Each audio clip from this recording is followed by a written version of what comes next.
What's up, everyone? It's Feeney, and today we are going to break down the new Mortal Kombat movie layer by layer, just like an onion. Yeah, just like an onion.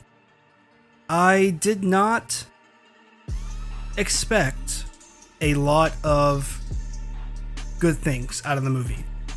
So my expectations going in were really, really low. And I'm so glad I tempered my expectations because it helps so much when you go into something not expecting it to work out. That way, when it doesn't, the letdown is not as bad. So we're going to break that down.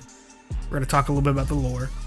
We're going to try not to compare it to the previous films. We're not going to talk about Annihilation because it annihilated the series, obviously. I played Mortal Kombat a lot as a kid. Didn't play it too much on the PlayStation, next gen era. Wasn't a big fan of it. Still played a little bit of it. It's a sweet spot in my heart because of the nostalgia playing it on the Super Nintendo, right? Watching the movie, the gore, the fatalities, just all the cool stuff that comes with it. So I'll start off by laying my initial thoughts on the film. Number one, that cliffhanger at the end was just so unnecessary.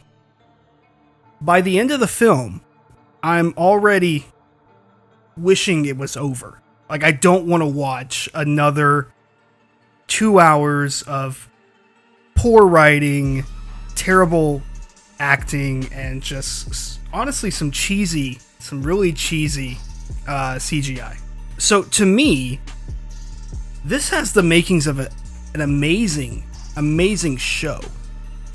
The whole outline of the movie just seemed like a series to me. Like their initial plan was to do a series, not to do a movie, but to do like a 10, 12 episode series. That's how everything is just mushed together in this 2 hour span.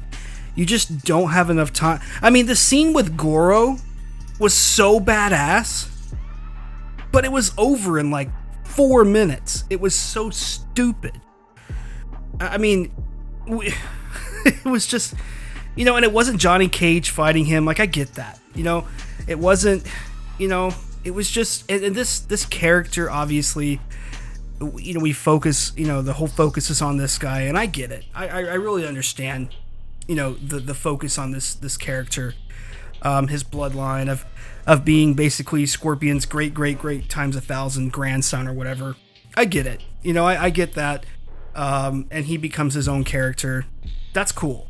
I just wish they would focus more on what made it so cool, what made it so nostalgic back in the day. Like I said, the scene with Johnny Cage and Goro, that is just going to be above everybody else. Let's dance, punches him in the nuts. This is where you fall down. I mean, just everything about that scene was executed perfectly. I mean, the acting was whatever, but when you're 12 years old, 13 years old, when that shit came out, I mean, come on. That shit was amazing. So, just the scene with Goro was really disappointing. I mean, Shang Tsung or whatever the guy's, I can't even remember if it was the sorcerer, right?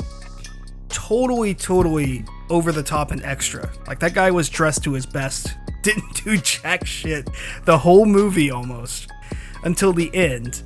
And they tried to set it up at the end of the movie, and I'm trying not to give away too many spoilers if people haven't watched it, but they tried to push it to the end of the movie to where you see this final scene, and it's not really, it doesn't hold. It really doesn't. Sonya Blade was cool, but I tell you who stole the entire fucking movie, and it pisses me off a little bit, but it was Kano. Kano stole the whole movie. Like, he had this like badass like Australian guy, or whatever he was, British or Australian, and he was like, he had to help them defeat Reptile during that fight scene, and all of a sudden, like, now we're like, oh shit, Kano's gonna be a good guy. He's gonna get on Sonya's side, and he's gonna work with Jax and all that shit, and then he just went Benedict Arnold halfway through the movie, and it's like, dog, come on. He was stealing the show. He was stealing the movie with his one-liners and just, he was funny, he was edgy. It was so good. And then you just made him switch and become an absolute dick. And then he just fucking dies. You know, it just the direction that went was disappointing. Really disappointing. And I was, again, going into it, I wasn't expecting a whole lot. But you also have to really respect the lore.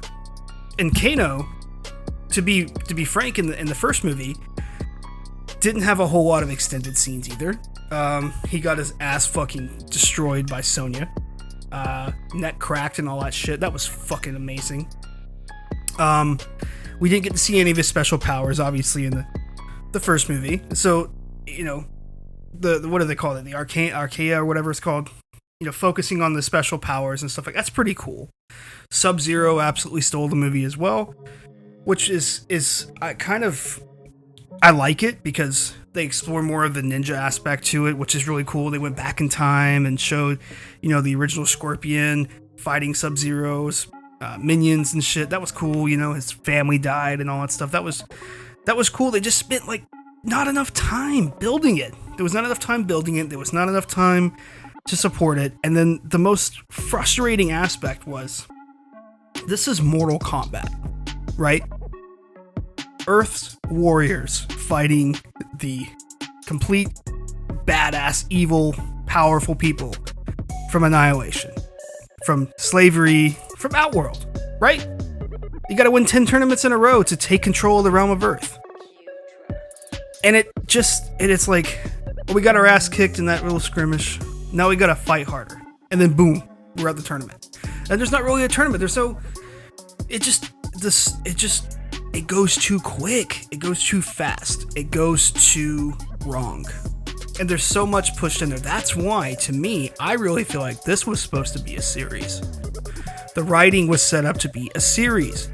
Now, because of the cliffhanger fucking ending, and all the subtle hints of what's happening, there's gonna be another movie. I wish they would just turn this into a show. This would have made way more sense if it was a show. The 4 to 5 minutes of Goro, that would have been awesome if it was a show. The just the one-liners from Kano, right? The Kung Lao, the Liu Kang, the Sub-Zero, all that stuff would have been so much cooler if it was just condensed into an hour episode.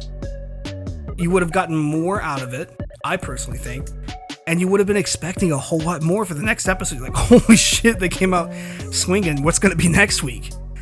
But now we have to wait another year or two or whatever to get the conclusion of whatever's happening. And Johnny Cage is coming back and all these other fighters are going to come in. That's cool, but it's like, it just felt like it was set up originally to be a TV series, to be something that comes out once a week on HBO or Netflix or Hulu or whatever it is. It felt like it was supposed to be that at first. So my mindset through the whole movie was like, we got 30 minutes left and they haven't even done anything. This is going to be the worst ending ever. And it was. And I'm sorry, it was. I really wish they would have went to the TV series direction. And I would have forgive them for maybe less CGI or less quality CGI, more storytelling, building that story. I think it would have been more lucrative to do it too, because you see a lot of people giving really bad reviews right now for this movie. In my opinion, this movie on a scale of 1 to 10, I'm going to have to give it a 5. It's not the greatest. It's not the worst. It's somewhere in the middle. And it's searching for an identity. And that's really bad with a Mortal Kombat movie. That's really bad. Now, Annihilation was a terrible movie because it had terrible voice acting, terrible one-liners, terrible everything. I mean, it's nostalgic. But still, in my opinion, this is a 5 out of 10. And that's... It again, I have to reiterate, it seems like it was set up to be a TV series, not a film. And that's where the problems hit me. It hits me personally. Because, like, when you're watching The Mandalorian, right? You just know that there's going to be something coming next week. So your mind is set for that. This film, right when you get into it, it's like, this feels like a TV series.